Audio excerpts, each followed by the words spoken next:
So welcome in Val d'Alos, in the valley of Val d'Alos, and this is a place we started 10 years ago, the first Tribe 10,000. And so today the format of this race is almost the same. We just change few rules to adapt to the Enduro World Series. But the spirit is almost the same. The mountain, of course, and are still the same. We are lucky to still use some beautiful trail.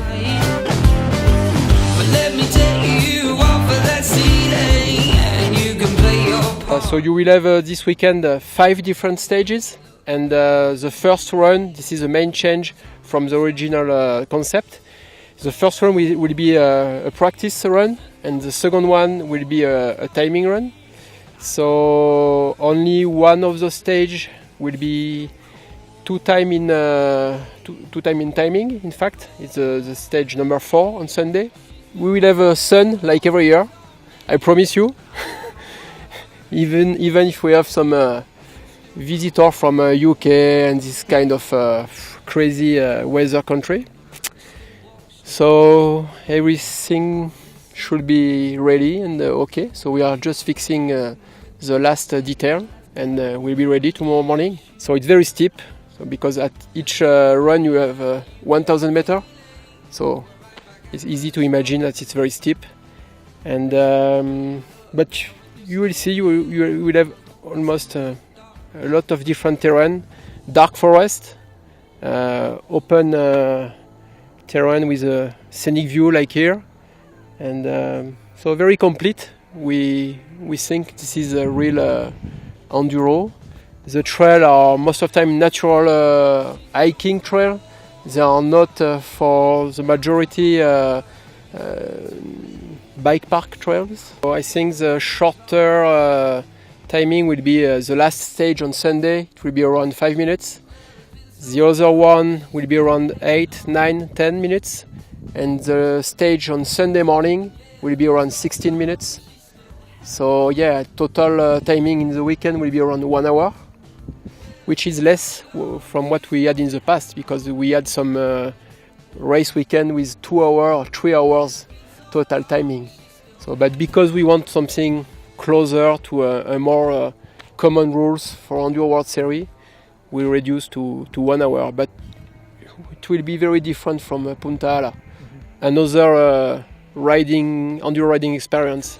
I don't want to say better, but probably better for some, not for some others.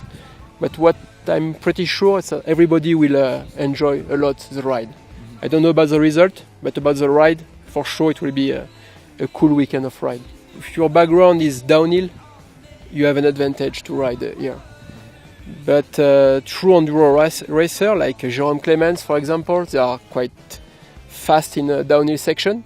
So I think we will have no surprise. Or ex-DH top racer, or pure enduro racing like Jérôme Clemens, Absalon, or Fabien Barrel, Vouilloz, Dan Atherton can do well. Jared Graves, I think we were almost all surprised by his result in Punta Ala, and he can do well also probably. So it's very open and it's a long race. So many things can happen, and mechanical problem here, it's a big deal, because it's a long stage, and you ask a lot to your bike. But let me take you off of that ceiling, and you can play your part. But anyway, you look better when you're kneeling. If you can stop, don't stop. Okay, so we're here in Val d'Alos for the second round of the Enduro World Series, and we've got Chris Bohr, director, ready to tell us the differences. So we've moved from Punta Ala, we've come from the seaside, and we've come 2,370 odd metres up above Val d'Alos, which is behind us. Can you give us a bit of a flavour of how this is different, how this race is different from Punta Ala? Yeah, I mean, I think it's different on every level, really. I mean, firstly, you've got this rather than the Mediterranean Ocean, which is pretty different. We've got the altitude, and we just walked from the little lift station there, like 10 metres and I'm out of breath, so that's pretty different to sea level. And then the format's different too. So the guys are going to be descending a total of 11,000 metres vertical, 6,000 of which is timed. They're not training. Some of the guys have decided to walk the courses today, or some of, because to walk them all would probably take the whole weekend alone. So there's kind of a lot of nervous tension in the pits. Guys don't really know what's waiting for them up here, up the top. So yeah, it's all change. All change. Okay. What do you think about this change? Because the practice thing, how do you think that's going to sort of affect the riders? Do you think there's going to be some riders that are going to benefit from that, and some riders that are going to lose out? So guys that have ridden downhill and calculate their racing, and then other guys that just ride all the trails all the time and learn as they go along.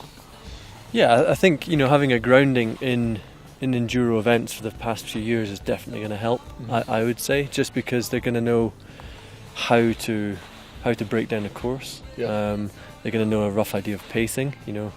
Downhillers traditionally, even 4-cross or cross country, would know where they were going at every turn.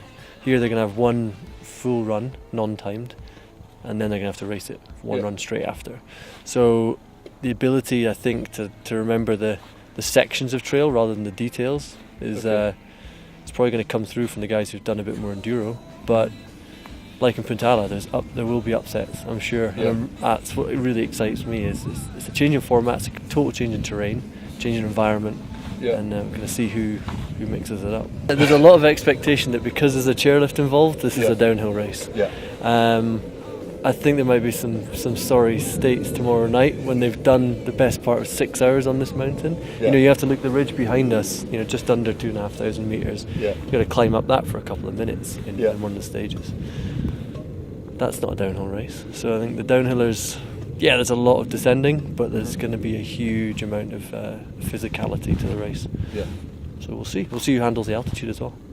So do you think that, that obviously it's going to play a part? There's some riders have trained in altitude, some riders have, like Martin Mees for example, lived down at sea level, and then he's sending up, did well at the last round, placed really well, but then now he's coming up this high.